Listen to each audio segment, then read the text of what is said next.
अरे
good evening बच्चों।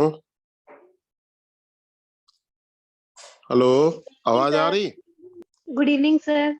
Good evening. Good evening sir. Good evening sir. Good evening. बहुत दिन बाद मुलाकात हो रही है। रिवीजन है ना?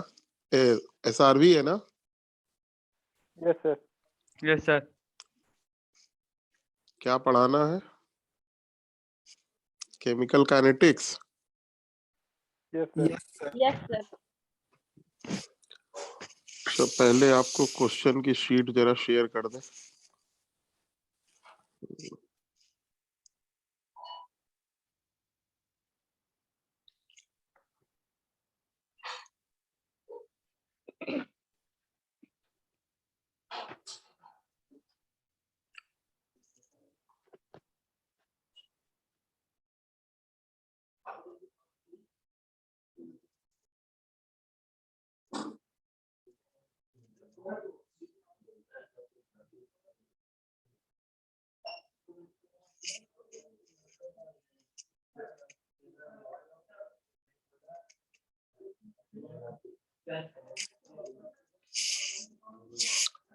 देखो बेटा, क्वेश्चन आया आप लोग के उस पे व्हाट्सएप पे।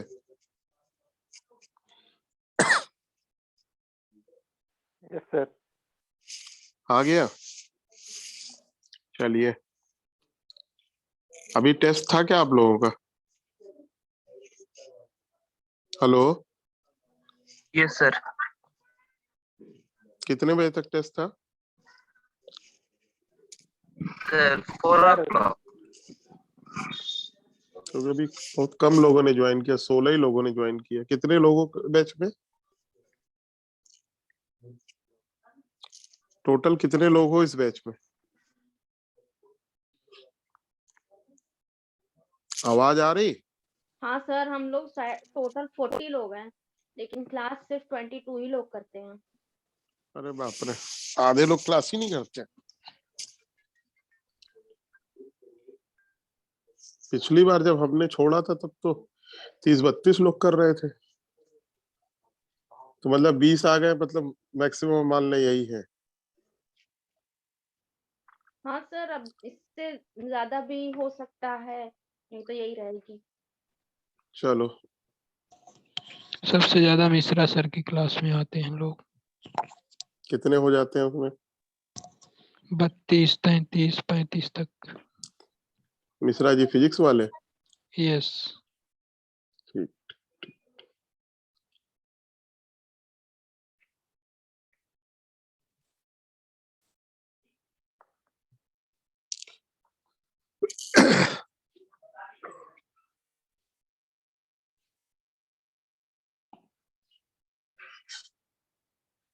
स्क्रीन आ रही बेटा? yes, sir. Yes sir.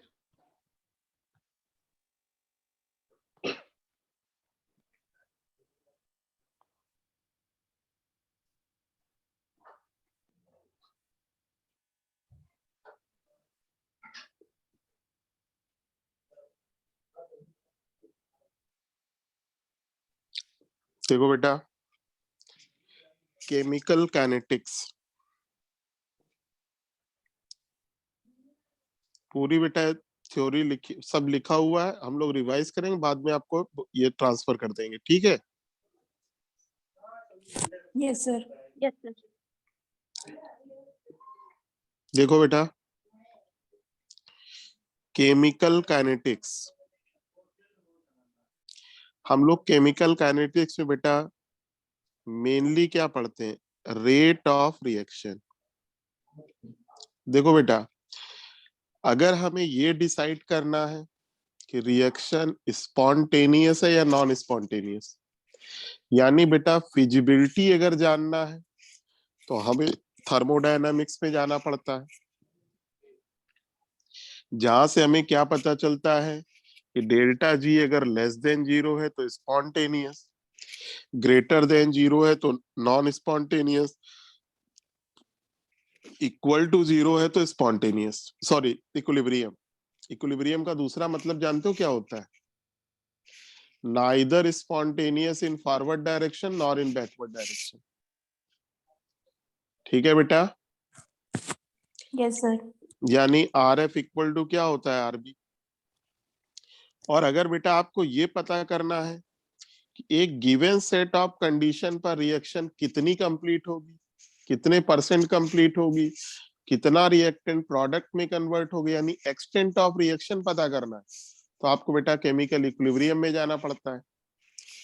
जो इक्विलिब्रियम कांस्टेंट केसी होता है ना, वो बताता है एक्सटेंट ऑफ रिएक्शन, यानी इक्विलिब्रियम अटेन होने से ठीक पहले कितना रिएक्टेंट प्रोडक्ट में कन्वर्ट होगा।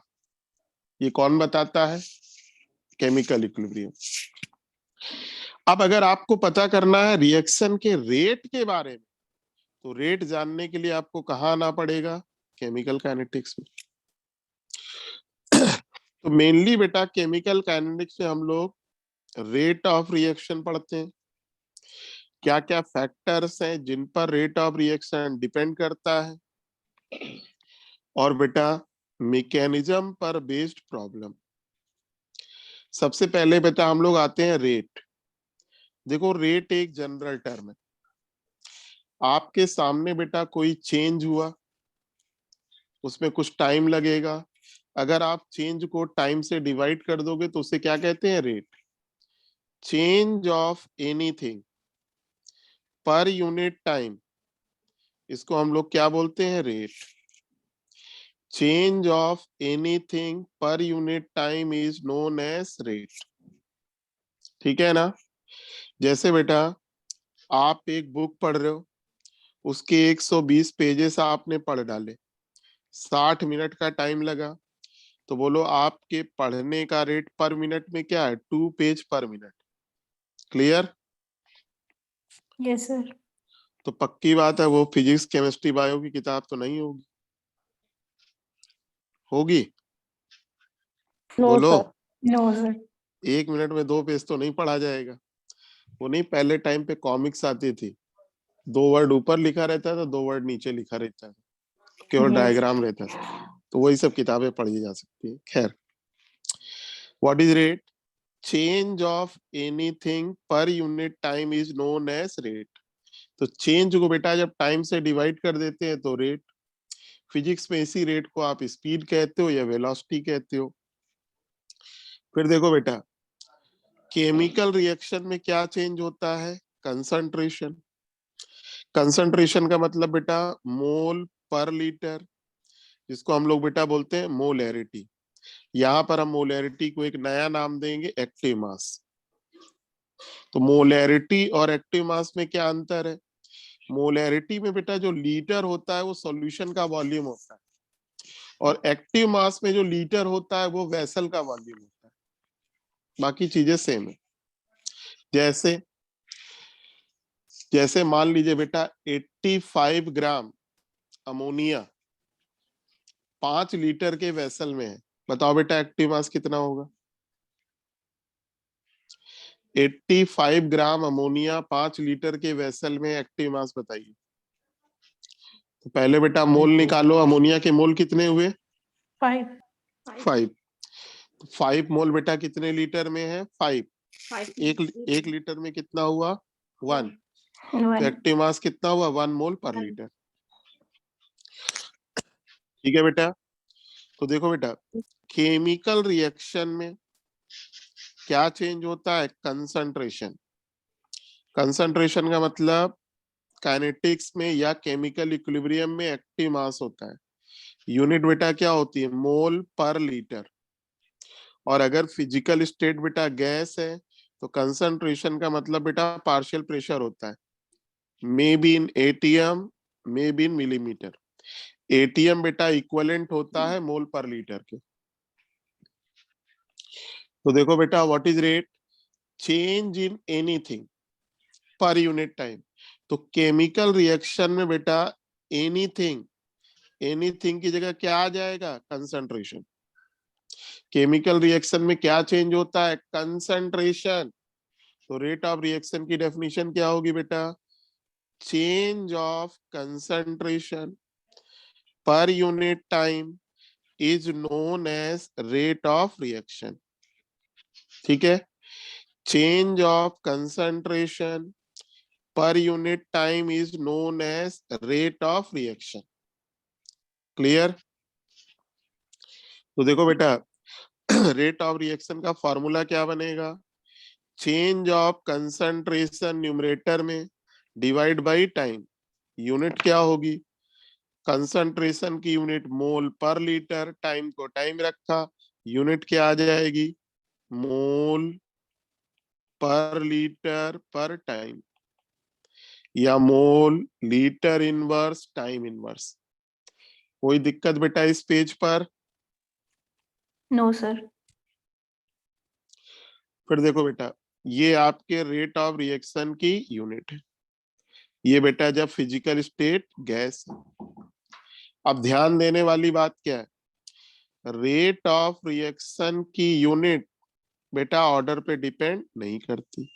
चाहे रिएक्शन 0 ऑर्डर हो, फर्स्ट ऑर्डर हो, सेकेंड ऑर्डर हो, थर्ड ऑर्डर हो, रेट ऑफ रिएक्शन की यूनिट बेटा हमेशा क्या होती है? सेम। क्या होती है? मोल पर लीटर पर टाइम।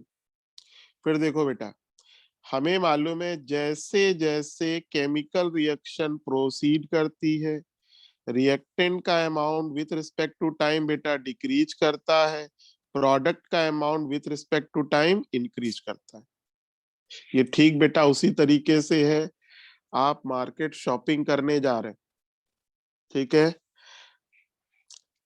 जब आप मार्केट में खड़े हैं तो आपकी जेब में पैसा है, आपका झोला खाली।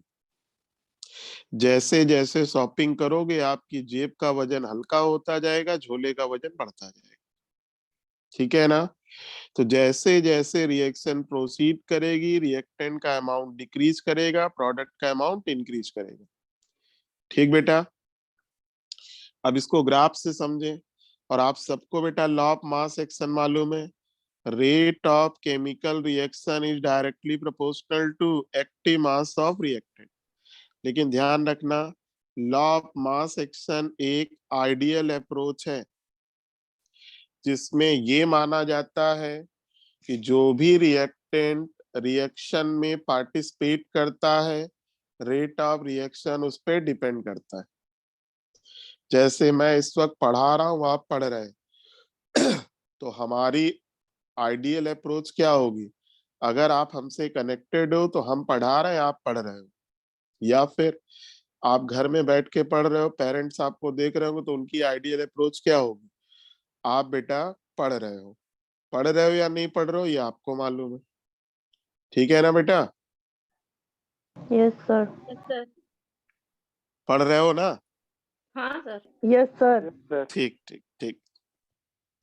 तो याद रखो बेटा, लॉ ऑफ मास एक्शन एक आइडियल अप्रोच है, जिसमें ये माना जाता है कि जो भी रिएक्टेंट रिएक्शन में पार्टिसिपेट करता है, रेट उस पर डिपेंड करता है।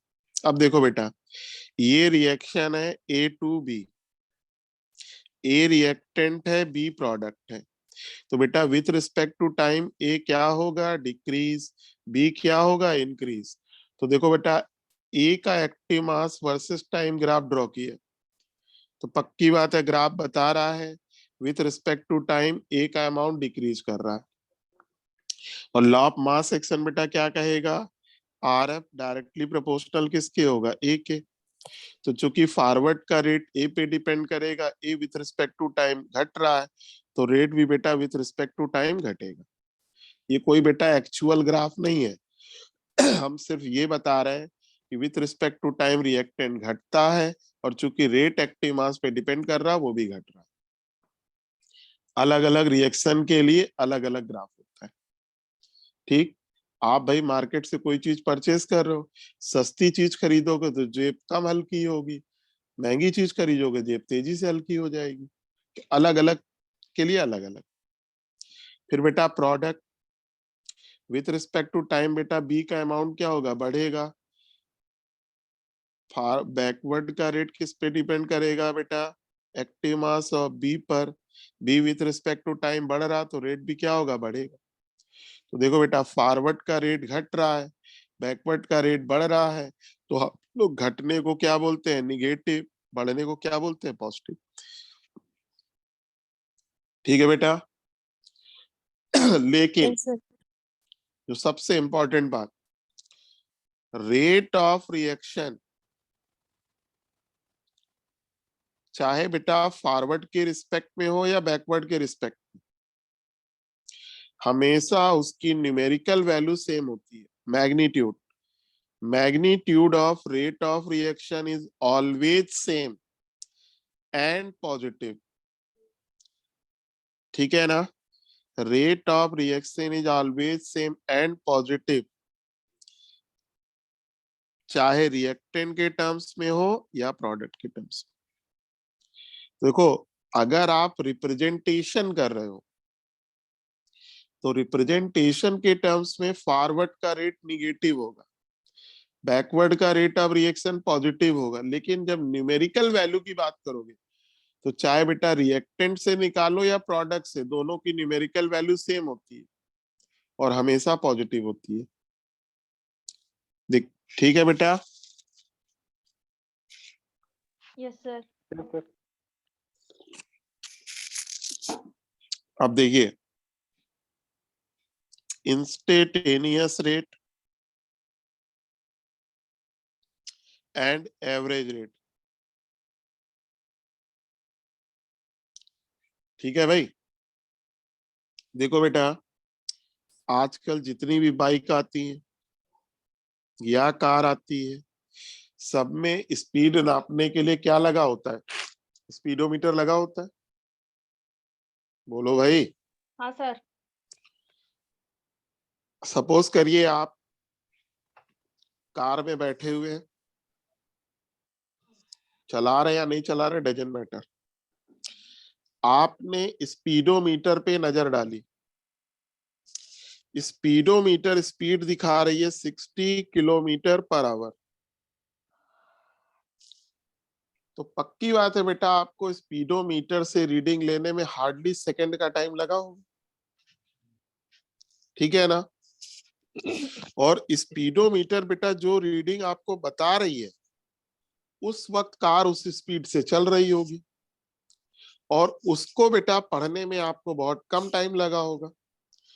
तो देखो बेटा जिस रेट के मेजरमेंट में टाइम का इन्वॉल्वमेंट बहुत बहुत कम होता है उसको हम लोग बोलते हैं बेटा इंस्टेंटेनियस रेट। तो स्पीडोमीटर से जो रीडिंग ली गई उसको क्या बोलेंगे, इंस्टेंटेनियस।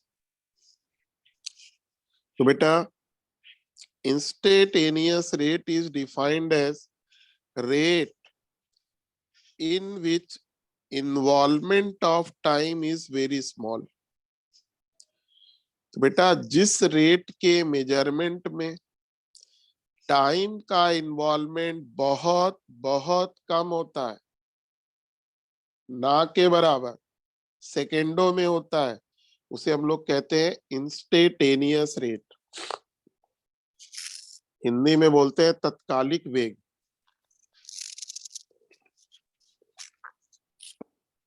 या बेटा कह सकते हो एक्चुअल रेट। ठीक है बेटा। Yes sir.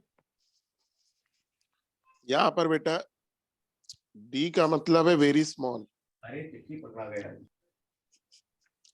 अगर बेटा वेरी स्मॉल टाइम dt में आपकी कार ने dx डिस्टेंस कवर की तो पक्की बात है बेटा dt अगर बहुत स्मॉल है, 1 सेकेंड है मान लो, तो dx बेटा गुड डिस्टेंस भी आफ्टरनून बहुत। बच्चों। Vijay sir good afternoon. नमस्ते सर। नमस्ते। गला Good बैठ afternoon, Vijay sir. Sir. Good afternoon sir. Good afternoon. Good afternoon Vijay sir. Sir गला जी बैठ सर। गया क्या? नहीं नहीं सर, वो थोड़ा सा हल्का सा है हाँ। जुकाम। बच्चों बताओ कैसा लग रहा है? चलो कैसा अच्छा चल लग रहा रहा है? है। सब बढ़िया चल रहा है। अच्छा आपकी कुछ शिकायतें थी, कहाँ है वो देखो। जुटे रहो बच्चों, बहुत आराम से अच्छी रैंक आएगी, चिंता मत करना। आज क्लास कितने बजे तक है तुम लोगों की? 9 बजे तक 9 बजे तक। लगातार? Yes sir. Yes, sir. अच्छा Yes, sir. आपका एक प्रॉब्लम था, change teacher for mechanics topic in physics. Mechanics कौन करा रहा है? RD sir. तो दिक्कत हो रही है उसमें? नहीं सर। नहीं सर सही है। नहीं सर, कोई अच्छा दिक्कत नहीं। You want Parvez sir class? Yes, sir. अच्छा more often physical chemistry, more often, तो फिजिकल केमिस्ट्री तो चल रही है आपकी? Sir yes sir. डेस्कटॉप वाली प्रॉब्लम खत्म हो गई आपकी? Yes sir. संभव more question in more question practice session in chemistry. Question practice के लिए नहीं मिल रहा है केमिस्ट्री में? No sir. अच्छा ठीक है। Vijay sir ji sir. इन्हों क्वेश्चन की सीट दे दीजिए। दे दिया सर, क्लास स्टार्ट करने के पहले ही दे दिया। ठीक है। बायो क्लास बेटा रेगुलर नहीं हो रही क्या आपकी? नहीं सर, सर हो नहीं, रही है सर, बायो की क्लास रेगुलर हो रही है। रेगुलर कहाँ हो रही है? रेगुलर नहीं हो रहा सर। तो तीनों क्लास रेगुलर लगाइए एसआरबी ऑनलाइन। ठीक है बेटा। अभी सर 200 प्रॉब्लम दिए, 200 काइनेटिक्स में प्रॉब्लम कराएंगे सर। ठीक है वेरी गुड। जी सर। हाँ तो बेटा अभी हम आपसे 9 बजे बात कर लेंगे, ठीक है? ठीक है सर। 9 बजे आपसे बात करेंगे जूम पे, और 9 बजे 2 मिनट के लिए यूट्यूब पे भी आना, कुछ क्वेश्चन भी पूछेंगे, ठीक है? Yes sir. ठीक है 9 बजे। अब कौन सा बैच? 11 12 चलो भाई,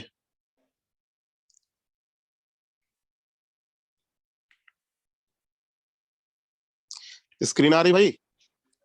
yes sir. No sir. Yes, sir. Yes sir. No sir. Screen नहीं आ रही? आ रही है सर। आ रही है सर। देखो बेटा, अपना नेटवर्क देखो थोड़ा। आ रही ना? बोलो भाई। यस सर, आ रही है। हम लोग को तो आ रही है। देखो बेटा, वेरी स्मॉल टाइम dt में आपकी कार ने बेटा डिस्टेंस कवर किया dx, तो बेटा dx अपॉन dt को आप क्या बोलोगे? कार का इंस्टेंटेनियस रेट। ठीक बेटा। फिर देखिए, जिस रेट के मेजरमेंट में बेटा टोटल टाइम इन्वॉल्व होता है उसे हम लोग क्या बोलते हैं? Average rate. जैसे आपकी कार 90 किलोमीटर बेटा डिस्टेंस कवर कर रही है 2 आवर में, तो बोलो बेटा कार की स्पीड क्या है? 5 kilometre per hour. 45 kilometre per hour. कैसे निकाला बेटा? Total distance divide by total time. ठीक है ना? तो इसमें बेटा टोटल टाइम लिया है, यानी टाइम का इन्वॉल्वमेंट बहुत ज्यादा है। इस रेट को बेटा हम लोग क्या बोलेंगे? Average rate. क्लियर?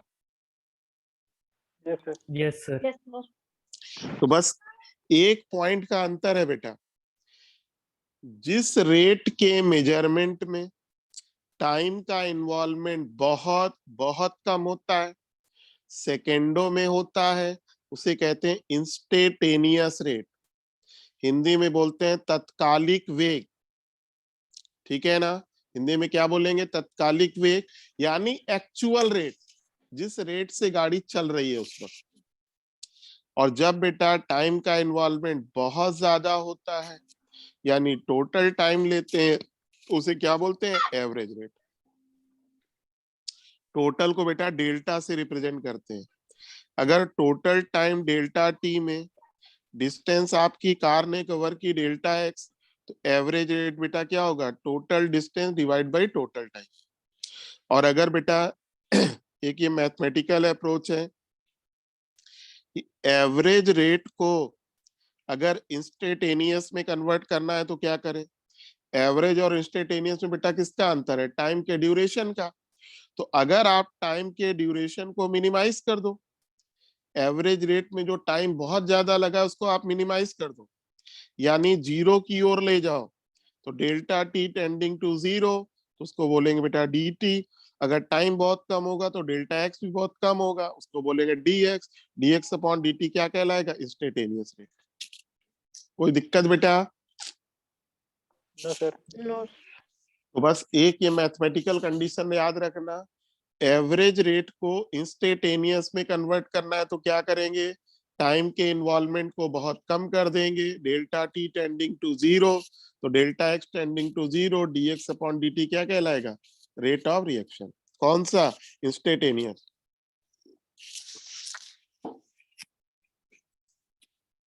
ठीक बेटा, आगे बढ़े। Yes, sir. फिर बेटा method to write instantaneous rate of reaction for given chemical reaction.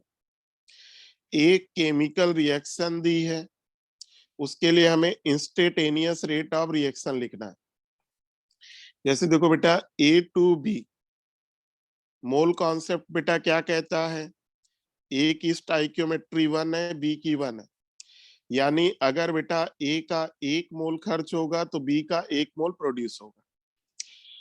एक सेकंड में अगर ए का 1 मोल खर्च होगा तो बी का 1 मोल प्रोड्यूस होगा, यानी ए के घटने का रेट और बी के बढ़ने का रेट बेटा क्या होगा? सेम। ए के घटने के रेट को क्या बोलते हैं? Minus D A by D T, rate of disappearance of A. B के बढ़ने के रेट को क्या बोलेंगे? Plus DB by D T, rate of disappearance of B. चूंकि बेटा स्टाइकियोमेट्री सेम है तो rate of disappearance equal to क्या होगा, रेट ऑफ फॉर्मेशन। और बेटा आप सबको मालूम है, बताने की जरूरत ही नहीं है, अगर स्टाइकियोमेट्री बेटा सेम होती है, 1 1 हो, 2 2 हो, 3 3 हो, 4 4 हो, तो rate of disappearance rate of formation के बराबर होता है। और जब बेटा स्टाइकियोमेट्री 1 होती है तो उसी रेट ऑफ डिसअपियरेंस का नया नाम रेट ऑफ रिएक्शन होता है, उसी रेट ऑफ फॉर्मेशन का नया नाम रेट ऑफ रिएक्शन होता है। तो रेट ऑफ रिएक्शन बेटा जब भी आपको डिफाइन करना हो तो आप 1 मोल पर लीटर के लिए डिफाइन करिएगा, 1 मोल के लिए, यानी 1 स्टाइकियोमेट्री के लिए रेट ऑफ रिएक्शन हो जाएगी। तो देखो बेटा ए और बी की स्टाइकियोमेट्री से rate of disappearance rate of formation के बराबर, चूंकि स्टाइकियोमेट्री 1 है तो rate of reaction rate of disappearance को या फॉर्मेशन को हम रेट ऑफ रिएक्शन भी कह सकते हैं। अब देखिए बेटा सेकंड एग्जांपल, स्टाइकियोमेट्री दोनों की सेम है लेकिन 1 1 की बजाय 2 2 है, तो यहां पर भी देखो rate of disappearance rate of formation के बराबर, लेकिन बेटा रेट ऑफ डिसअपियरेंस को रेट ऑफ फॉर्मेशन नहीं कह सकते, रेट ऑफ फॉर्मेशन को रेट ऑफ रिएक्शन नहीं कह सकते। क्यों? क्योंकि स्टाइकियोमेट्री 1 से डिफरेंट है। तो जब बेटा स्टाइकियोमेट्री 1 से डिफरेंट होती है, rate of disappearance rate of reaction नहीं कहलाएगा, rate of formation rate of reaction नहीं कहलाएगा। अगर आपको रेट ऑफ डिसअपियरेंस को रेट ऑफ रिएक्शन बनाना है यहाँ पर, तो 1 के लिए डिफाइन करिए। अभी बेटा ये कितने के लिए डिफाइंड है, 2 के लिए, 1 के लिए डिफाइंड है तो 2 के लिए 2 से डिवाइड कर दो। तो बेटा रेट ऑफ डिसअपियरेंस को रेट ऑफ रिएक्शन बनाना है, 2 से डिवाइड कर दो, रेट ऑफ फॉर्मेशन को रेट ऑफ रिएक्शन बनाना है, 2 से डिवाइड कर दो। क्लियर बेटा? Yes sir. तो जब स्टाइकियोमेट्री सेम है तो rate of disappearance rate of formation के बराबर, चाहे 1 1 हो, 2 2 हो, 3 3 हो, 4 4 हो। फिर बेटा अगर स्टाइकियोमेट्री 1 है तो रेट ऑफ डिसअपियरेंस का नया नाम rate of reaction, rate of formation का नया नाम रेट ऑफ रिएक्शन। अगर स्टाइकियोमेट्री 1 से डिफरेंट है तो कभी भी रेट ऑफ डिसअपियरेंस या फॉर्मेशन को रेट ऑफ रिएक्शन नहीं बोलोगे। अगर उसको रेट ऑफ रिएक्शन बनाना है तो 1 के लिए डिफाइन करिए, यानी स्टाइकियोमेट्री से डिवाइड कर दीजिए। देखो बेटा इसको जब 2 से डिवाइड कर दिया रेट ऑफ रिएक्शन, इसको 2 से डिवाइड कर दिया रेट ऑफ रिएक्शन। और रेट ऑफ रिएक्शन देखो रिएक्टेंट के टर्म्स में जब रिप्रेजेंट करोगे तो माइनस, प्रोडक्ट के टर्म्स में रिप्रेजेंट करोगे तो प्लस, लेकिन न्यूमेरिकल वैल्यू हमेशा प्लस और सेम। कोई दिक्कत बेटा इस पेज तक? No sir. No sir. चलिए अब देखिए बेटा इसको, इसकी स्टाइकियोमेट्री देखो बेटा 1 है तो इसका rate of disappearance minus DA/dt, और इसकी स्टाइकियोमेट्री 1 से डिफरेंट है, इसका rate of formation plus dV/dt। अब देखो बेटा स्टाइकियोमेट्री डिफरेंट है तो rate of formation rate of disappearance के बराबर नहीं होगा। ठीक है बेटा? तो अगर आपको इक्वलिटी चाहिए तो देखो बी की स्टाइकियोमेट्री ए का डबल है तो पक्की बात है बी के बनने का रेट ए का 2 टाइम्स होगा अगर कंपेयर करना हो। फिर देखो ए की स्टाइकियोमेट्री बेटा 1 है तो जब स्टाइकियोमेट्री 1 होती है तो रेट ऑफ डिसअपियरेंस को आप क्या बोल दोगे, रेट ऑफ रिएक्शन। देखो बोल दिया हमने, और रिएक्टेंट है तो माइनस कर दिया। लेकिन आप dV/dt को बेटा रेट ऑफ रिएक्शन नहीं बोल सकते क्योंकि स्टाइकियोमेट्री 2 है। कब बोल सकते हो, जब बेटा 2 से डिवाइड करोगे। तो देखो बेटा ये बी के टर्म्स में रेट ऑफ रिएक्शन है, ए के टर्म्स में रेट ऑफ रिएक्शन है, दोनों की न्यूमेरिकल वैल्यू बेटा हमेशा क्या होगी, इससे और ऑलवेज प्लस। फिर देखो बेटा चौथी एग्जांपल, इसकी स्टाइकियोमेट्री बेटा 2 है, इसकी 3 है। स्टाइकियोमेट्री डिफरेंस रेट डिफरेंट है, rate of disappearance rate of formation के बराबर नहीं होगा। ठीक है ना? तो अब बेटा rate of disappearance rate of formation के बराबर नहीं है। अब हमें इस रेट ऑफ डिसअपियरेंस को रेट ऑफ रिएक्शन बनाना है, 2 से डिवाइड कर देंगे। इसको बनाना है, 3 से डिवाइड कर देंगे। प्रोडक्ट के टर्म्स में प्लस, रिएक्टेंट के टर्म्स में माइनस, न्यूमेरिकल वैल्यू सेम। कोई दिक्कत बेटा? No sir. No sir.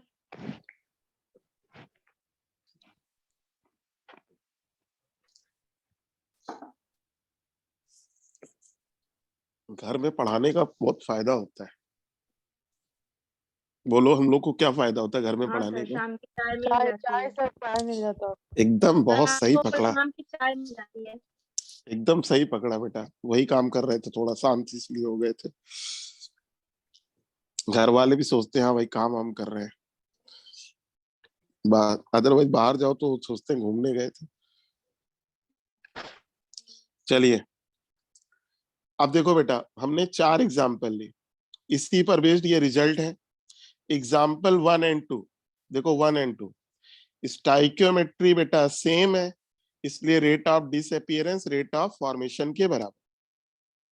From example 1 and 2 it is clear, if stoichiometry are same, rate of disappearance and rate of formation is same।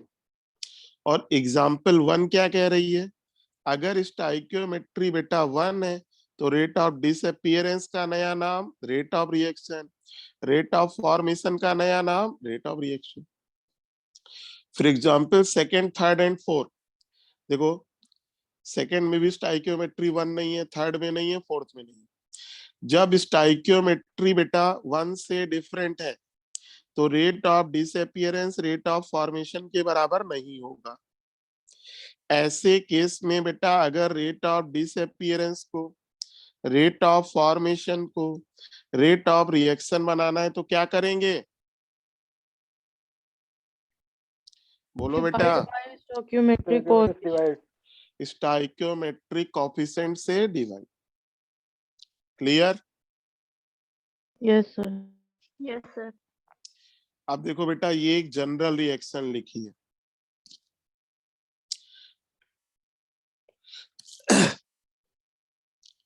N1A plus N2B gives M1C plus M2D। कह रहा बेटा इसके लिए instantaneous rate of reaction लिख दीजिए। तो बोलो बेटा रिएक्टेंट के टर्म्स में क्या होगा? -1/N1 DA/dt। बी के टर्म्स में क्या होगा? -1/N2 dB/dt। सी के टर्म्स में क्या होगा? 1/M1 dC/dt। और डी के टर्म्स में क्या होगा? 1/M2 D/dt। सबको लिखना आता है ना? Yes sir. Yes sir. देखो बेटा ये एग्जाम्पल है, साथ में बस एक बार प्रैक्टिस कर लेना। N2 + 3H2 gives 2NH3। ये बेटा क्या है? Rate of reaction. H2 + I2 gives 2HI, rate of reaction. देखो बेटा इसके लिए रेट ऑफ रिएक्शन। अब चलो इसके लिए नेक्स्ट पेज पर लिखा है, इसके लिए आप बताओ। अमोनिया के टर्म्स में बोलो। 1/4 8 अमोनिया, फिर -1/4 DNH3/dt। ऑक्सीजन बोलो। -1/5 1/5 DO2/dt। इसमें बोलो 1/4 DNO/dt। 1/4 DNO/dt।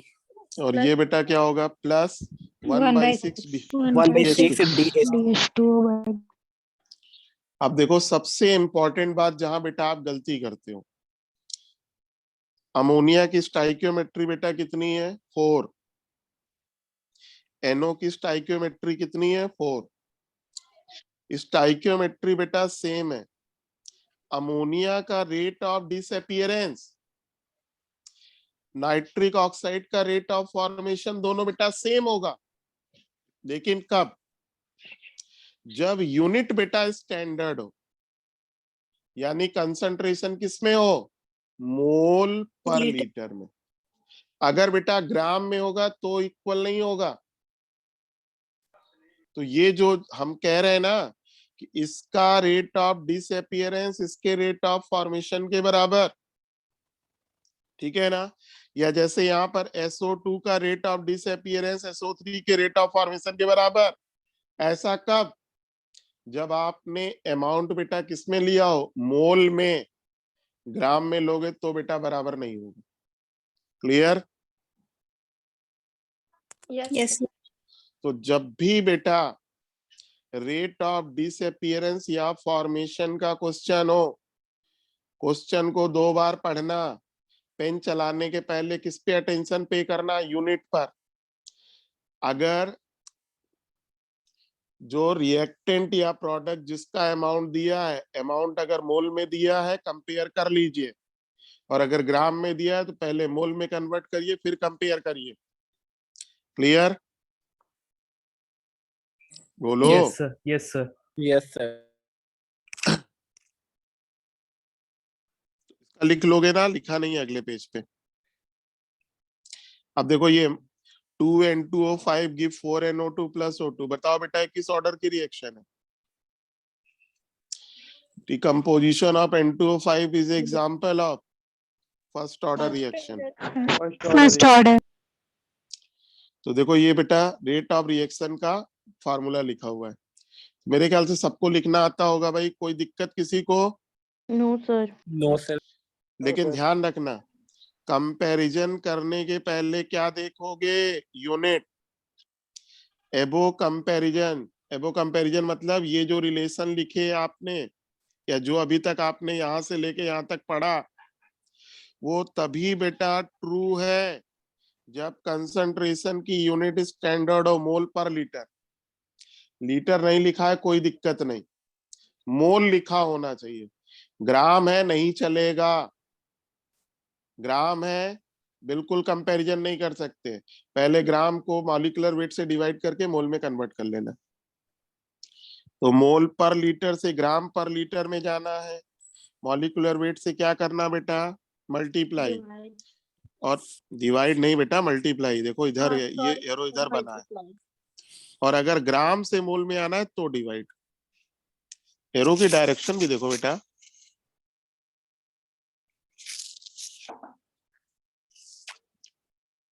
अब देखिए ये क्वेश्चन है, पन्ना नहीं पलटेंगे, आंसर आपको बताना है, क्योंकि आंसर अगले पेज पे लिखा हुआ है। For the reaction, rate of reaction बेटा दिया हुआ है x मोल पर लीटर पर सेकेंड। देखो स्टैंडर्ड यूनिट में है ना? बताओ अमोनिया का रेट ऑफ डिसअपियरेंस x के फॉर्म में। पेन कॉपी पेन चला के बताइए फटाफट। 4x -4x। बेटा जब न्यूमेरिकल वैल्यू लिखते हैं तो माइनस नहीं लिखते हैं, क्या आएगा? +4x। ठीक है बेटा? Yes, sir.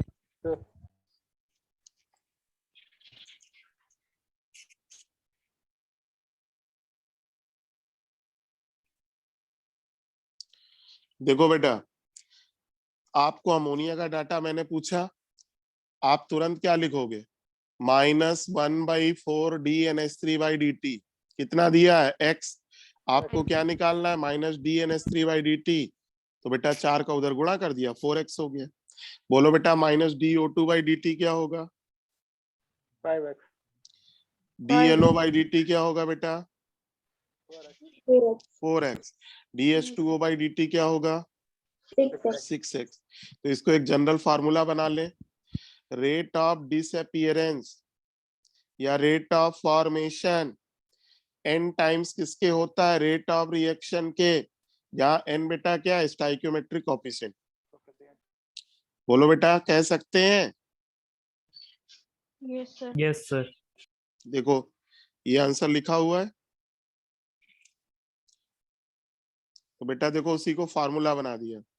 Rate of disappearance या rate of formation n times होता है रेट ऑफ रिएक्शन, जहां n क्या? Stoichiometric coefficient. क्लियर बेटा? Yes, sir. Yes sir. फिर देखिए बेटा, for the reaction concentration of NO increases इतना NO की कंसंट्रेशन बेटा 4 सेकंड में बढ़ रही है। तो आपसे देखो इतनी चीजें पूछी गई है। Minus DNH3/dt, minus DO2/dt, rate of reaction, DNO/dt, DH2O/dt, सब निकाल लोगे? बोलो बेटा। Yes, हाँ sir. सर। तो देखो पहले, सबसे पहले क्या निकलेगा आपको बेटा? क्या दिया है? DNO। क्या दिया है? DT। DNO/dt निकाल के आपने क्या निकाल लिया बेटा? Rate of formation of NO निकल गया। उसकी स्टाइकियोमेट्री बेटा कितनी है? 4 से बेटा उसको आपने डिवाइड कर दिया तो बेटा क्या मिल गया? Rate of reaction. बोलो, मिल गया? Yes sir. अब बताओ बेटा, अमोनिया का रेट ऑफ डिसअपियरेंस क्या होगा? रेट ऑफ रिएक्शन का 4 टाइम्स। ऑक्सीजन का रेट ऑफ डिसअपियरेंस क्या होगा? रेट ऑफ रिएक्शन का 5 टाइम्स। वाटर का रेट ऑफ फॉर्मेशन क्या होगा? रेट ऑफ रिएक्शन का 6 टाइम्स। कोई दिक्कत? No sir. चलिए, ये बेटा सबके पार्ट है। अभी जितना पढ़ाएंगे हम उसकी वो आपको भेज देंगे।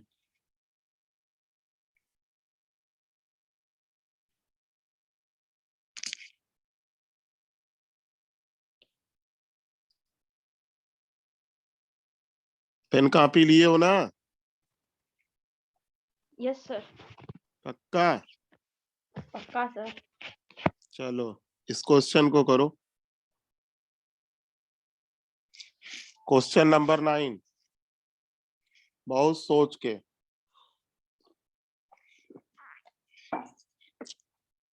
जरा भी जल्दबाजी नहीं होनी चाहिए।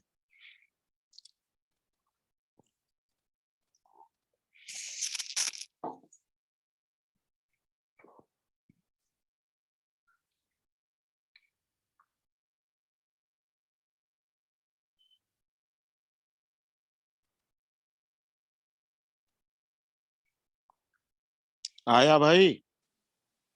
सर सी। हाँ, हमें मालूम था सी तुम बताओगी। हमको बिल्कुल मालूम था ये बात, क्योंकि जो पहले आंसर देगा वो गलत। लेकिन इसका ये मतलब नहीं कि गलत के डर से हम आंसर ही ना दें। देखो बेटा, आपने गलती क्या की? क्या गलती की? यूनिट। यूनिट नहीं देखा आपने। मैंने बोला ना, पेन चलाने के पहले बेटा यूनिट देखना है। देखो बेटा, ये किसमें दिया है? ग्राम में। नो डाउट स्टाइकियोमेट्री बेटा सेम है। Rate of disappearance rate of formation के बराबर होगा, लेकिन कब? जब ये बेटा मोल पर सेकंड में दिया होता और आंसर भी मोल सेकंड में पूछा होता। समझ गए बेटा क्या गलती की आपने? Yes sir. अब जरा देखिए, आपको करना क्या है? पेन चलाने के पहले इसको बेटा मोल में कन्वर्ट करो। 64 से डिवाइड करो, कितना आएगा? 2 into 10 to the power -5. -5। चलिए आ गया बेटा। देखो ये क्या आया? मोल पर सेकंड आया। Yes, बोलो sir. बेटा, ये मोल पर सेकंड आ गया। ये रेट ऑफ डिसअपियरेंस है, तो यही बेटा रेट ऑफ फॉर्मेशन हो गया। लेकिन ये रेट ऑफ फॉर्मेशन किस में हुआ? मोल पर सेकंड में। क्लियर बेटा? Yes, sir. लेकिन आपको आंसर बेटा किस में चाहिए? ग्राम पर सेकंड। तो बेटा अभी वहां बना था ना जहाँ एरो बना हुआ था, अब मोल से ग्राम में जाना है, कितने का मल्टीप्लाई कर दें? 80. SO3 का मॉलिक्यूलर वेट। अब बोलो बेटा कौन सा आंसर होगा? D. कोई दिक्कत?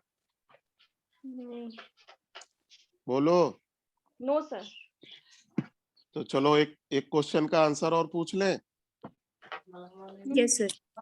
ऑक्सीजन का रेट ऑफ डिसअपीयरेंस बताओ ग्राम पर सेकंड में।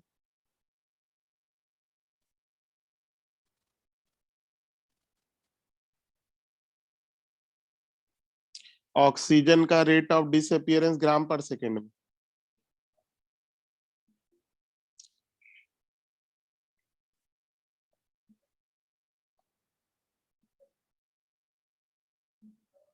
बताओ।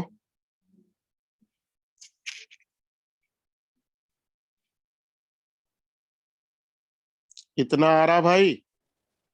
3.2 into 10 power minus 3. ये देखो कितना आ रहा। Yes, sir. Yes, sir. देखो तुमने गलत बताया है। 3.2 इंटू 10 की पावर -4 होगा।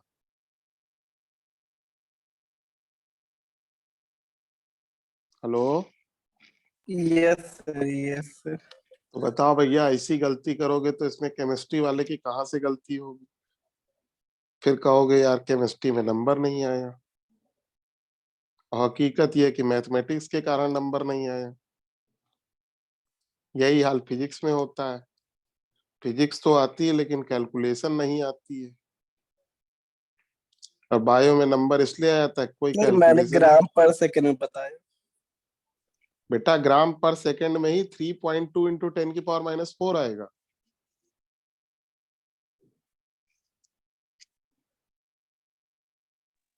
भाई देखो, ये 2 इंटू 10 की पावर -5 बेटा क्या आया था?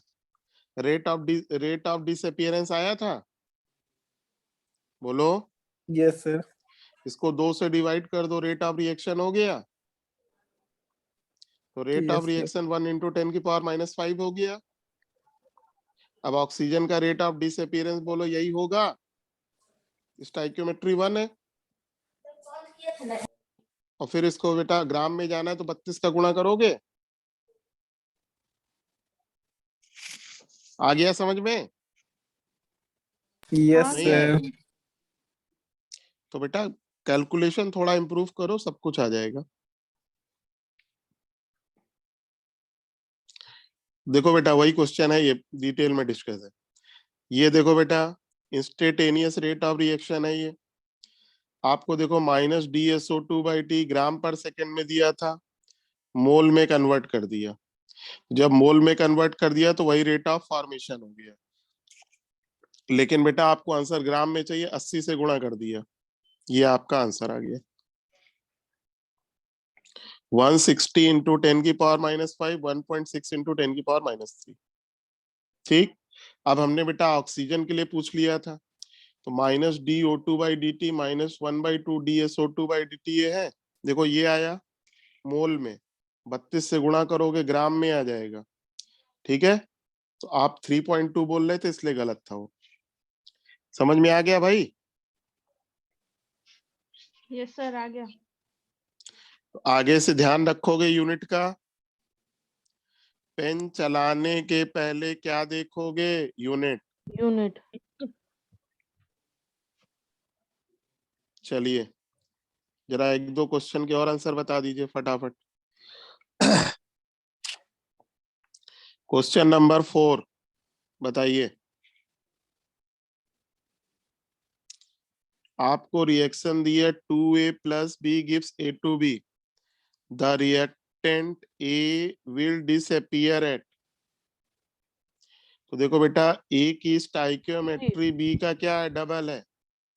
तो A का रेट ऑफ डिसअपीयरेंस B का 2 टाइम्स होगा। पहले में हाफ लिखा है गलत, दूसरे में सेम लिखा है गलत, तीसरे में ट्वाइस लिखा है सही है। चौथा क्यों गलत है भाई? क्योंकि स्टाइकियोमेट्री सेम नहीं है और वो सेम बोल रहा है। चलिए फटाफट क्वेश्चन नंबर 6 का आंसर बताइए। एम का मतलब कैपिटल एम मोल पर लीटर है बेटा। बोलो क्या पूछा है? Rate of reaction. बोलो NO2 के टर्म्स में रेट ऑफ रिएक्शन बेटा क्या होगा? बोलो formula. Hello, concentration by time करेंगे पहले। अरे यार हम सर क्या ये कह रहे, वाला आएगा ऑप्शन। देखो बेटा DNO2 आपको इतना दिया है, DT इतना दिया है, रेट ऑफ रिएक्शन बेटा आपसे पूछ रहा है, तो रेट ऑफ रिएक्शन NO2 के टर्म्स में क्या होगा, 1/4 DNO2/DT। DNO2 की वैल्यू रख दिया, DT की वैल्यू रख दिया, पहला आंसर आ गया। आ रहा भाई सबका? Yes sir. Yes, sir. 13 का आंसर बोलो बेटा। 1/2A gives 2B है, इसको ऐसे लिख सकते हो, A gives 4B। हाँ सर। Yes. तो बोलो बेटा क्या सही आंसर होगा, -DA/DT। First option. First option, First option. Yes, sir. सबका आ रहा first option? Yes Yes, sir.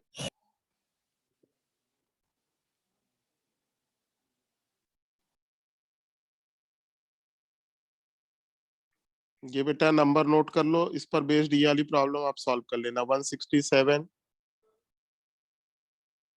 138 ये इस पर बेस्ड प्रॉब्लम है।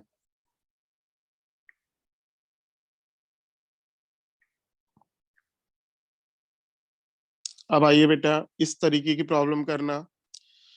Method to find relation between rate constant when rate of disappearance, rate of formation in terms of rate of reaction are given।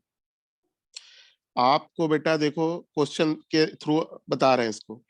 ये बेटा एक reaction दी है, आपको N2O5 का रेट ऑफ डिसअपियरेंस दिया है, NO2 और O2 का रेट ऑफ फॉर्मेशन दिया है रेट कांस्टेंट के टर्म्स में। आपको बेटा K1, K2, K3 में रिलेशन निकालना है। एक बार बेटा पढ़ लो, देखो क्वेश्चन और हेडिंग समझ में आई? क्वेश्चन बस समझने की बात है, बाकी क्वेश्चन में कुछ नहीं है। समझ में आ गया बेटा क्वेश्चन? बोलो। यस। देखो बेटा क्वेश्चन क्या है, एक रिएक्शन होगी, उसका रेट ऑफ डिसअपियरेंस और फॉर्मेशन रेट कांस्टेंट के टर्म्स में दिया होगा। पूछेगा रेट कांस्टेंट के बीच में रिलेशन बताओ। बहुत आसान। पहला step, instantaneous rate of reaction लिखना। सबको लिखना आता है ना? फटाफट जरा बोल दो जरा इसका instantaneous rate of reaction. -1/2 DN2O5/DT equal to +1/4 DNO2/DT equal to +DO2/DT। सबको लिखना आता है ना? देखो बेटा ये लिख लिया, तीनों वैल्यू बेटा उसमें सब्स्टिट्यूट कर दी, N2O5 कॉमन ले लिया, LCM ले लिया, ये आपका आंसर हो गया। देखो समझ में आया? Yes, sir. देखो बेटा इंस्टेंटेनियस रेट ऑफ रिएक्शन लिख लिया,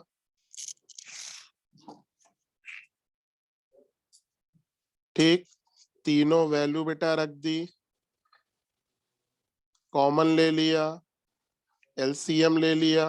हो सकता है बेटा यही ऑप्शन में आंसर हो, ना हो तो बेटा LCM ले लेना, ये हो जाएगा।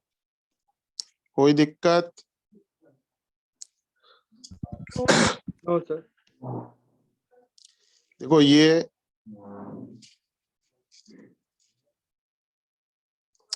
बेटा पीछे बुकलेट का क्वेश्चन है, देखो जरा पहले।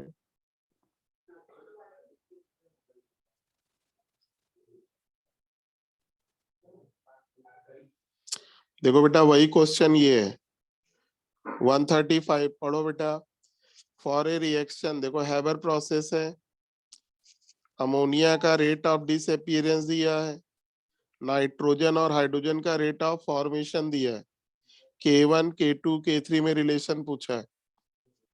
वही क्वेश्चन है बेटा।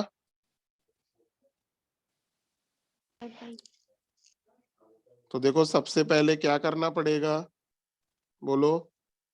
इंस्टेंटेनियस रेट ऑफ रिएक्शन देखो इंस्टेंटेनियस रेट ऑफ रिएक्शन लिखा है, तीनों वैल्यू सब्स्टिट्यूट किया, अमोनिया कॉमन है हटा दिया, एलसीएम ले लिया बेटा, आंसर हो गया। देखो कौन सा आंसर है, 3K1 बराबर 6K2 बराबर 2K3। क्लियर भाई? यस बोलो Yes, यार। sir. Yes sir. तो दो क्वेश्चन हमने करा दिए, कराए कि नहीं? बोलो यार। Yes sir. यस सर, करा देंगे। तो एक क्वेश्चन ये आपके भरोसे, लिख लो बेटा क्वेश्चन नंबर 172, ये आपके भरोसे। इसमें देखो अलग अलग है, तो आपको दो को कंपेयर करके करना पड़ेगा। थोड़ा ऑप्शन मिलाना है तो थोड़ा सा और मेहनत करनी पड़ेगी, ठीक है? चलिए अब आइए बेटा, लॉ ऑफ मास एक्शन। कितने लोग इसमें यूपी बोर्ड के हैं? कोई है? बोलो भाई, कोई यूपी बोर्ड का है? Yes sir. Hindi medium. Yes sir. Law of mass action को हिंदी में क्या कहते हैं?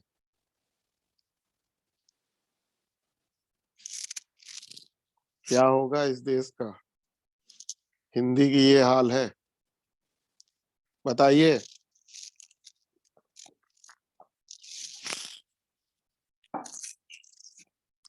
इसको कहते हैं बेटा द्रव्य अनुपाती क्रिया का नियम। कुछ याद आया? सर लग रहा था लेकिन गलत हो जाता है। बेटा एक बात अपने माइंड में सेट कर लो,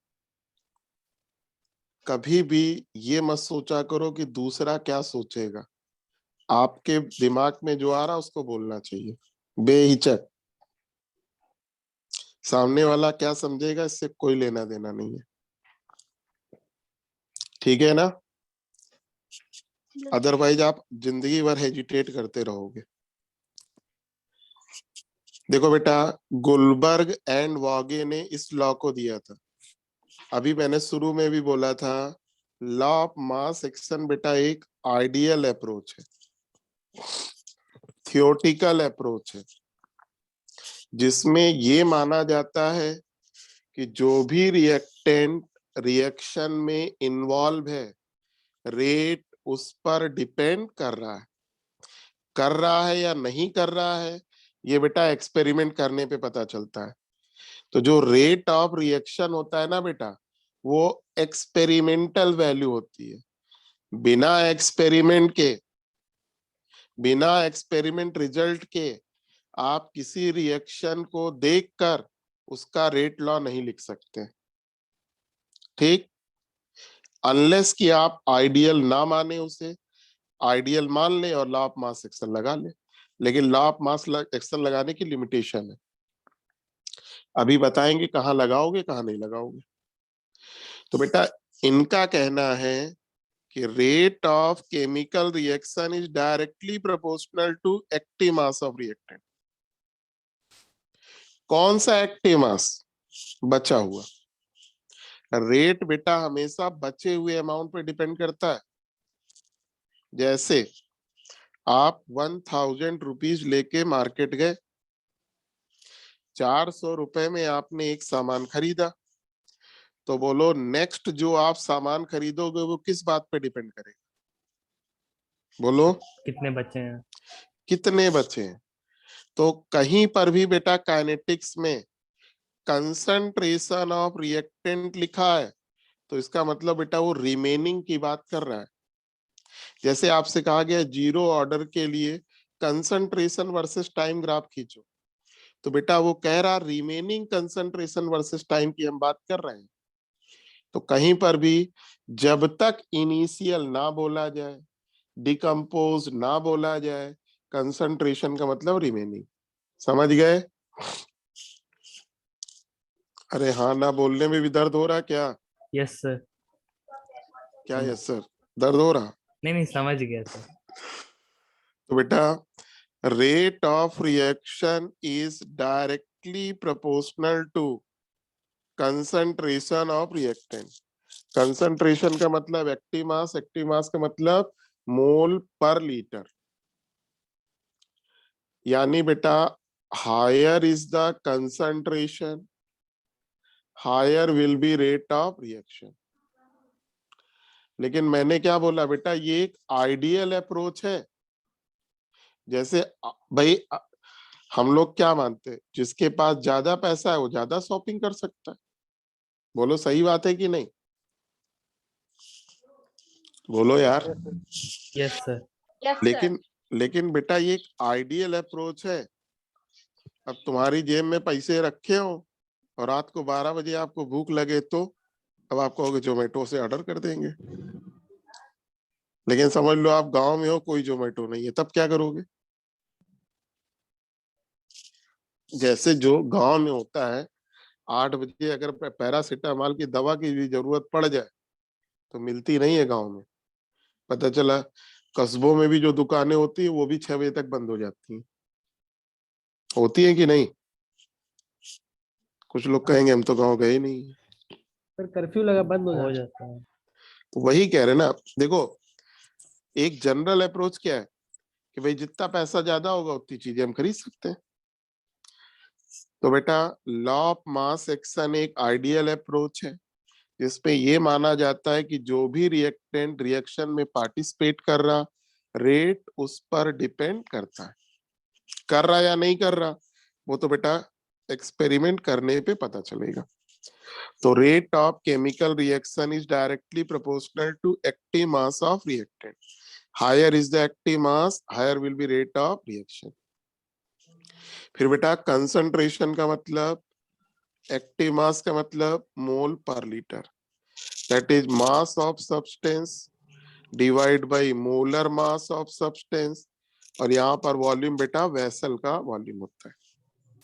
अब जैसे देखो ये रिएक्शन है A2 प्रोडक्ट, तो बेटा एक रिएक्टेंट है तो पक्की बात है rate law of mass action क्या मानेगा, ए पर डिपेंड कर रहा, rate of reaction directly proportional है। अगर दो रिएक्टेंट है बेटा दोनों पे डिपेंड करेगा, ए के भी डायरेक्टली प्रोपोर्शनल, बी के भी डायरेक्टली प्रोपोर्शनल। तीन है तो बेटा तीनों पे डिपेंड करेगा, ए के भी डायरेक्टली प्रोपोर्शनल, बी के भी डायरेक्टली प्रोपोर्शनल, सी के भी। अब कर रहा है या नहीं कर रहा है हमें नहीं मालूम, हम तो आइडियल वे में लिख रहे हैं इसको। इसे 2A गिब्स प्रोडक्ट है तो रेट ऑफ रिएक्शन ए का स्क्वायर हो जाएगा, Na गिब्स प्रोडक्ट है ए की पावर n हो जाएगा। तो ये बेटा हमने 5 रिएक्शन का रेट लॉ लिखा। ये सब रेट लॉ किसकी हेल्प से लिखा, लॉ ऑफ मास एक्शन की जैसे। ये सब रेट लॉ बेटा कैसे हैं, आइडियल यानी थियोरेटिकल। एक्चुअल रेट इक्वेशन ऐसा हो भी सकता है नहीं भी हो सकता है। एक्चुअल का मतलब एक्सपेरिमेंटल। लेकिन बेटा अगर कोई एक्सपेरिमेंट रिजल्ट नहीं दिया है आपको, कोई एक्सपेरिमेंट रिजल्ट नहीं दिया जिससे आप रेट इक्वेशन निकाल सके, ठीक, और लेकिन आंसर आपको देना है तो आइडियल रेट को एक्चुअल रेट आप मानकर आंसर दे दीजिएगा। समझ गए? Yes sir. अब सुनो बेटा, कब आप लॉ ऑफ मास एक्शन वाले रेट को एक्चुअल मानोगे? पहली बात, जब इक्वेशन ए और बी के फॉर्म में हो, एक्स वाई जेड के फॉर्म में हो, एक्चुअल इक्वेशन ना हो कि 2NO + O2 गिव 2NO2, ऐसी नहीं, उसका तो ऑर्डर रटना ही है आपको। अगर जनरल इक्वेशन है ए और बी के फॉर्म में है, एक्स वाई जेड के फॉर्म में है, और देखो क्या लिखा है पढ़ो, ऑप्शन में नन ना हो, कैन नॉट बी डिटरमाइन ना लिखा हो, तो बेटा आइडियल रेट इक्वेशन को, लॉ ऑफ मास एक्शन वाले रेट इक्वेशन को एक्चुअल मान लेना और उससे बेटा आंसर दे देना। समझ गए? Yes sir. बोलो। लेकिन आप आइडियल को एक्चुअल कब मानोगे? जब इक्वेशन जनरल हो, ऑप्शन में नन ना हो, कैन नॉट बी डिटरमाइन ना हो, तब आप इसको आंसर दे सकते हैं।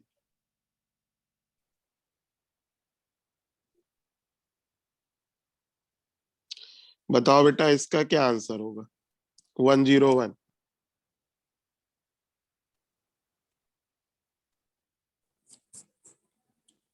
डी। देखो इसमें बेटा कैन नॉट बी प्रेडिक्टेड लिखा हुआ है, तो ये आपका आंसर हो गया। ठीक, अगर बेटा ये ऑप्शन में नहीं होता, ये मान लो नहीं होता, ठीक है ना, चौथा होता ऑल, तो बोलो बेटा ऑल। ऑल। तो लॉ ऑफ मास एक्शन के अकॉर्डिंग रेट लॉ क्या होता? के इंटू ए का स्क्वायर इंटू बी होता।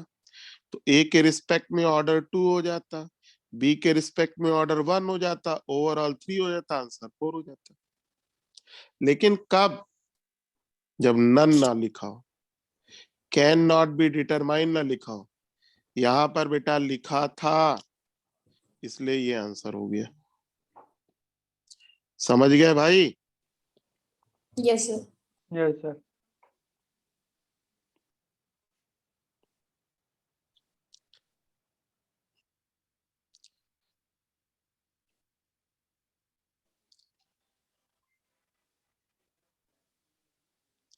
क्वेश्चन नंबर 3, बताओ बेटा इसका आंसर क्या होगा?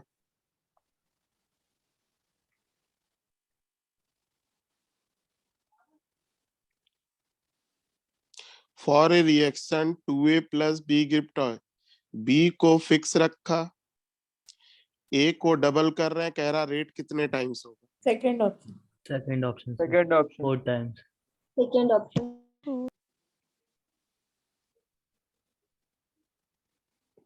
तो देखो बेटा जनरल इक्वेशन है ये, है कि नहीं? Yes sir. आपको रेट ऑफ रिएक्शन बताना है, ऑप्शन में नन है, नहीं है। कैन नॉट बी डिटरमाइन लिखा है, नहीं है। आपको क्या देखना है? कंसंट्रेशन का इफेक्ट। कंसंट्रेशन का इफेक्ट देखने के लिए बेटा हमें किसकी जरूरत पड़ती है? रेट लॉ की। और रेट लॉ हम कैसे लिख पाएंगे? लॉ ऑफ मास एक्शन से, ए स्क्वायर बी। लेकिन लॉ ऑफ मास एक्शन से कब?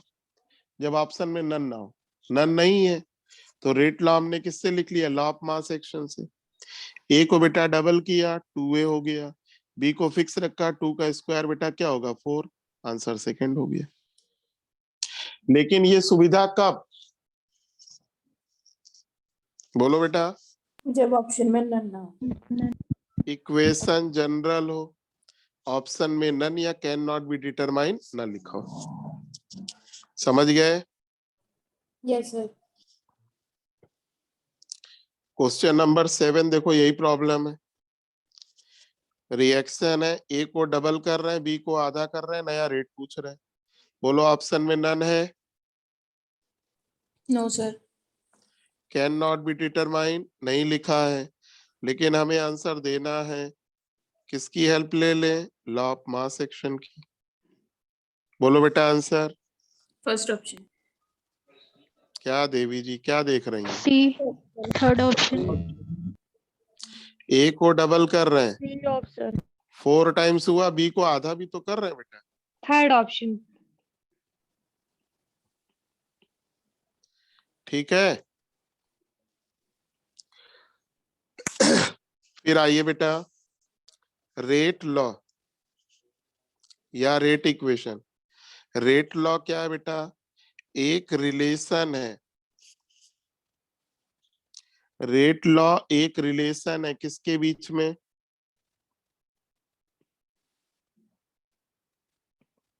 किसके बीच में है बेटा? Rate of reaction, rate constant और कंसंट्रेशन के बीच में। रेट लॉ या रेट इक्वेशन एक रिलेशन है rate of reaction, rate constant और कंसंट्रेशन के बीच में। जैसे देखो ये रिएक्शन है A2 product, according to law of mass action, rate of reaction is directly proportional active mass. Proportionality हटाएंगे तो क्या आएगा? कांस्टेंट।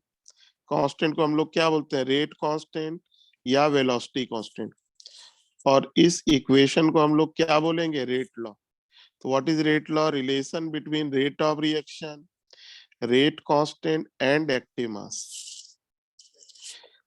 अब जैसे A plus B gives product है, तो लॉ ऑफ मास एक्शन के अकॉर्डिंग रेट ऑफ रिएक्शन क्या होगा? K into A into. तो वही सब रिएक्शन दोबारा लिखी है, वहां प्रोपोर्शनल था या प्रोपोर्शनल हटा के K लिख दिया। अब आइए बेटा ऑर्डर ऑफ रिएक्शन। देखो बेटा, ऑर्डर ऑफ रिएक्शन एक एक्सपेरिमेंटल वैल्यू है। ऑर्डर ऑफ रिएक्शन के लिए आपको बेटा क्या चाहिए? Rate law. अगर आपको कोई रिएक्शन दी है, उसका रेट लॉ दिया है, तो पावर का सम बेटा क्या होता है? Order of reaction. The sum of power of concentration in the rate law is known as order of reaction. Rate law में कंसंट्रेशन की पावर का सम ऑर्डर ऑफ रिएक्शन। जैसे देखो बेटा, ये रिएक्शन है, और याद रखना ऑर्डर का स्टाइकियोमेट्री से कोई लेना देना नहीं होता है। आपको बेटा ये रिएक्शन है, इसका बेटा ये रेट लॉ दिया है, कह रहा ऑर्डर बताओ। तो देखो A की पावर 1, B की पावर 1, ऑर्डर इज 2। क्लियर बेटा? Yes, sir. अब जैसे ये रिएक्शन है, सपोज ये रेट ऑफ रिएक्शन दिया है वो एक्चुअल है, तो बोलो ऑर्डर क्या होगा? 1 + 1 + 1 3। यहाँ पर ऑर्डर क्या होगा? 2। ये जितने भी रेट लॉ हमने लॉ ऑफ मास एक्शन से लिखे, वैसे तो वो आइडियल है, थियोरेटिकल है, अगर उनको हम एक्चुअल मान लें तो पावर का सम बेटा क्या हो जाएगा? Order of reaction. Clear? Yes, sir. फिर देखो बेटा, ये तो कोई क्वेश्चन है sir.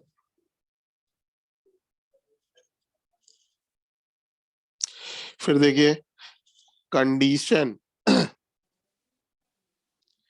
when rate of reaction is equal to rate constant। Rate of reaction rate constant के बराबर बेटा कब होता है? जैसे बेटा मान लो ये nth ऑर्डर की रिएक्शन है, तो nth ऑर्डर का रेट लॉ बेटा क्या होगा? K A की पावर n। अब क्वेश्चन ये कि बेटा rate of reaction rate constant के बराबर कब होगा? तो मैथमेटिक्स क्या कहती है? रेट बराबर रेट कांस्टेंट कब? जब A की पावर n क्या होगा? 1 होगा। तो अब देखो बेटा, इसमें दो वेरिएबल है, एक एक्टिव मास है, दूसरा ऑर्डर ऑफ रिएक्शन है। तो दो कंडीशन निकल के आती है। तो अगर बेटा n बराबर 0 ले ले, तो A की पावर 0 क्या होगा? 1, रेट बराबर रेट कांस्टेंट। या फिर बेटा एक्टिव मास हम 1 मोल पर लीटर ले ले, तो भी रेट ऑफ बराबर रेट कांस्टेंट हो जाएगी। तो आपको दो कंडीशन रटी जानी चाहिए।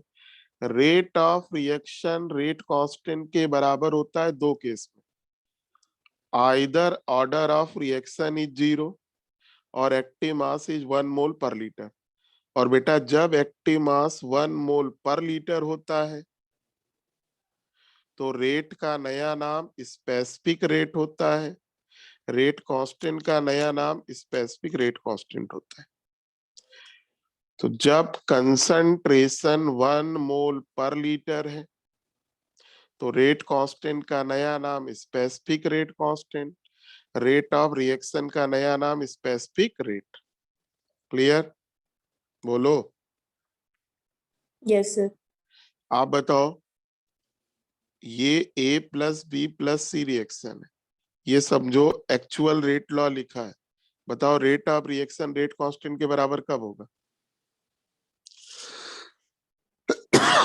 जब बेटा A बराबर 1, B बराबर 1, C बराबर 1। ठीक है बेटा? Yes, sir. तो अगर more than 1 type of reactant हो, तो ईच की कंसंट्रेशन 1 मोल पर लीटर। ठीक है?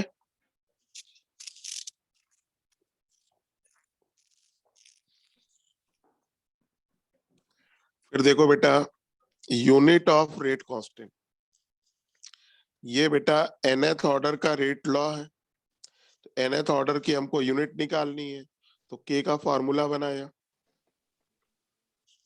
रेट ऑफ रिएक्शन की यूनिट हमेशा सेम होती है, मोल पर लीटर पर टाइम। एक्टिव मास की unit mole per litre power n। ये बेटा nth ऑर्डर की यूनिट है, सबको रटी होगी। n बराबर 0 रखा, 1 रखा, 2 रखा, 3 रखा, ये निकाल लिया। गैस है तो मोल पर लीटर बेटा किससे रिप्लेस कर दोगे? एटीएम से। कोई दिक्कत बेटा? रटा हुआ है सबको? Yes sir. Yes, sir. nth order का Yes. याद है ना सबको? Yes sir. Yes. Yes, sir. sir. बोलो sir. एटीएम में क्या बनेगा? एटीएम की पावर n-1। n-1 होगा, 1 - n होगा, 1 - n होगा। ठीक, टाइम इनवर्स। ये देखो, अब देखो उस पर बेस्ड बेटा कुछ रिजल्ट। अगर रिएक्शन बेटा 0 ऑर्डर की है, तो बोलो 0 ऑर्डर की है तो n बराबर 0 रख दो। रेट किसके बराबर होगा बेटा? Rate constant. तो 0 ऑर्डर में रेट कांस्टेंट की यूनिट और रेट ऑफ रिएक्शन की यूनिट बेटा हमेशा सेम होती है। और क्या होती है? मोल पर लीटर पर टाइम। क्लियर भाई? Yes, sir. फिर रेट कांस्टेंट की यूनिट बेटा ऑर्डर पे डिपेंड करती है। अलग अलग ऑर्डर के लिए रेट कांस्टेंट की यूनिट अलग अलग होती है, लेकिन रेट ऑफ रिएक्शन की यूनिट ऑर्डर पे डिपेंड नहीं करती, हमेशा सेम होती है, मोल पर लीटर पर टाइम। फिर देखो बेटा, रेट कांस्टेंट के 3 बातों पे डिपेंड करता है। नेचर ऑफ रिएक्टेंट, मतलब फिजिकल स्टेट, सॉलिड है, लिक्विड है, गैस है। मतलब पार्टिकल साइज जितना छोटा होगा, जितना आपका रिएक्टेंट पाउडर्ड फॉर्म में होगा, स्पेसिफिक सरफेस एरिया उतनी ज्यादा होगी। सरफेस एरिया नहीं, स्पेसिफिक सरफेस एरिया पर ग्राम उतनी ज्यादा होगी, रेट ऑफ रिएक्शन उतना ज्यादा होगा, कि उतना ज्यादा। तो नेचर ऑफ रिएक्टेंट, टेम्परेचर और कैटालिस्ट। तो रेट कांस्टेंट बेटा 3 बातों पे डिपेंड करता है, nature of reactant, temperature and catalyst. Rate constant बेटा 4 बातों पे डिपेंड नहीं करता, कंसंट्रेशन पे डिपेंड नहीं करता, प्रेशर पे डिपेंड नहीं करता, वॉल्यूम ऑफ वेसल पे डिपेंड नहीं करता, टाइम पे डिपेंड नहीं करता। क्लियर? Yes, sir.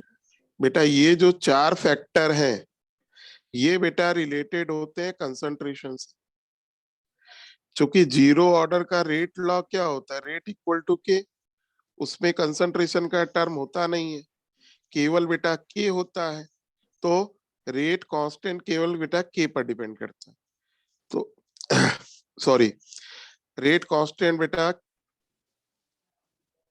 केवल 3 फैक्टर पे डिपेंड करता है। रेट कांस्टेंट 3 फैक्टर पे डिपेंड करता है, nature of reactant, temperature and catalyst. Rate constant 4 बातों पे डिपेंड नहीं करता, लेकिन जो बेटा रेट ऑफ रिएक्शन होता है वो बेटा 7 पे डिपेंड करता है। क्यों? देखो बेटा,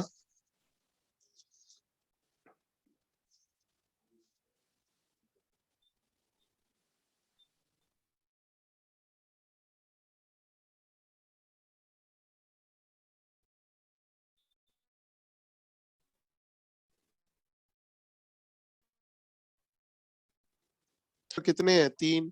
एक्टिव वाले से कितने फैक्टर है? 4। रेट दोनों का कॉम्बिनेशन है तो 7 पे डिपेंड करता है। Rate of reaction depend upon all the 7 factor. ये तो बेटा 4th ऑर्डर की यूनिट निकाली थी, ये तो दूसरा क्वेश्चन है। यानी 7 बातें कौन सी हैं?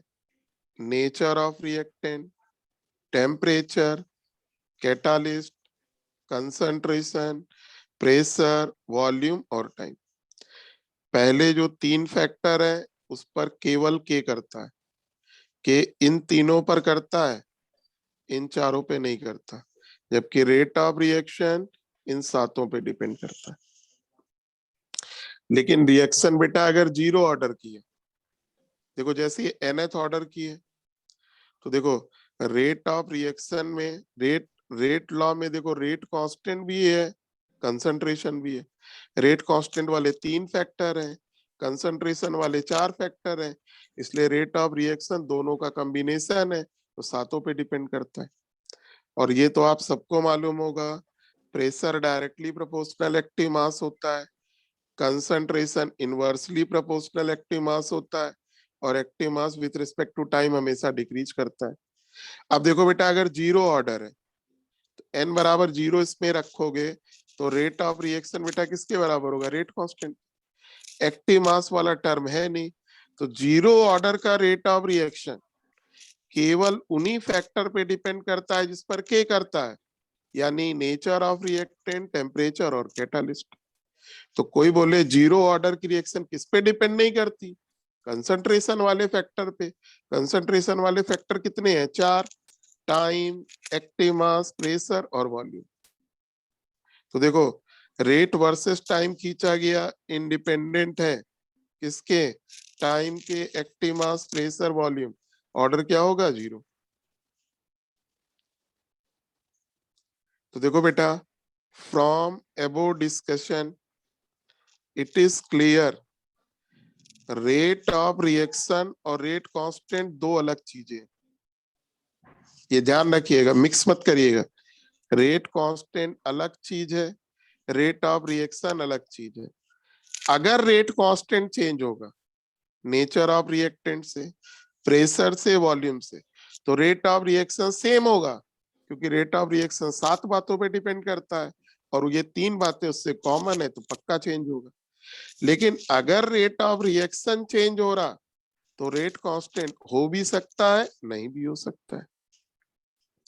जैसे ये था, अगर बेटा रेट कांस्टेंट इन 3 बातों से डिपेंड हो रहा, रेट कांस्टेंट इन 3 बातों से चेंज हो रहा, तो रेट ऑफ रिएक्शन चेंज होगा, क्योंकि ये 3 इस पे कॉमन है।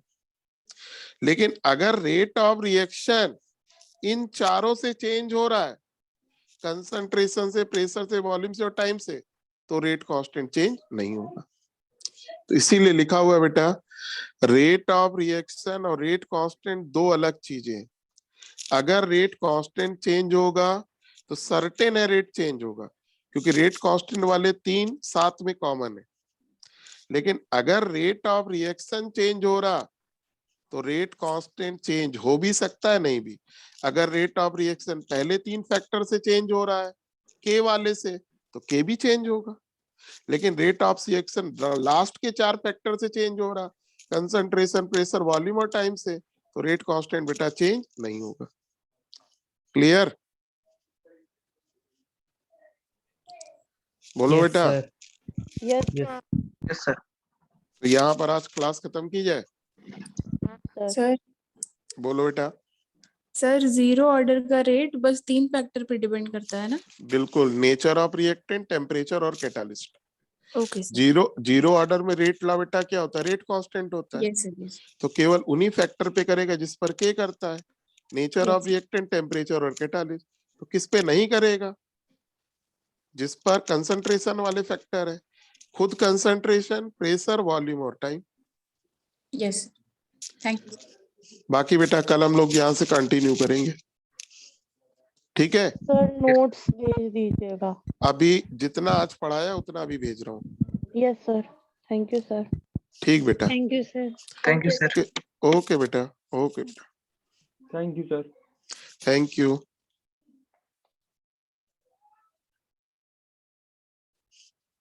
थैंक यू थैंक यू बेटा, थैंक यू।